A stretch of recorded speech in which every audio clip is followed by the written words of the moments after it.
But, I think, and there's so many great stories. Some I can't tell on air, but one time we were playing a home game in Green Bay. I think it was Sunday at noon. It was right about the rut. So middle of November somewhere, give or take. So, sometimes it's cold. Sometimes it's not. For Green Bay, it's not that bad, but it was just right. So I was bundled up and had a climbing stand so I could shimmy up a tree real quickly. And it's attached with a little ratchet strap to the bottom. You slip your foot in. I don't know if you're familiar with them. They're actually dangerous. Yeah. You wrap a little cable around the tree with the top, wrap a cable around the tree with the bottom, and you shimmy up. So I shimmied up about 30 feet. And when I got up and went to turn around, the bottom strap got loose and the bottom went all the way. So I'm sitting.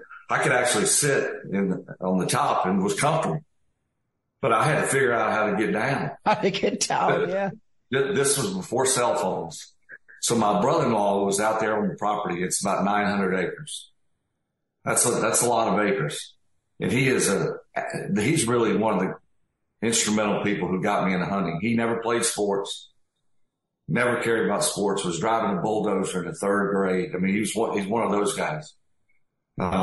He'd much rather go hunting. I mean, he would come up for 2 weeks and I would never see him because he'd be in the woods the whole time and he'd be staying with us. So we're out there hunting.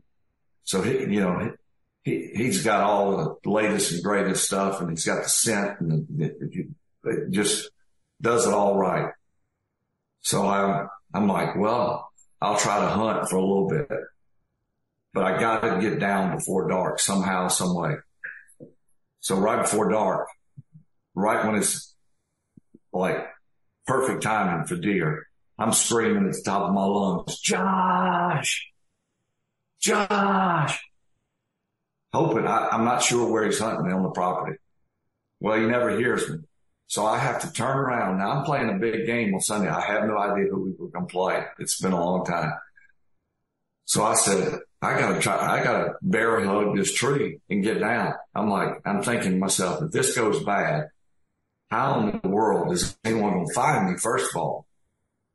Second of all, what am I going to say to Holmgren? I suppose if you got 2 broken legs or a dislocated hip or something from falling, there ain't a whole lot you can say, but I'm sorry. But I was more concerned about being found because Josh didn't know where I was. We didn't meet up and say, all right, I'm going here, I'm going there. And eventually I just got the balls to turn and bear hug the tree and shimmy down 30 feet. I mean, I was up there pretty good. And when I got down, I had to figure out how to get the top back down. So I'm throwing sticks and finally got it down. Needless to say, I didn't see any deer, but that was a close call.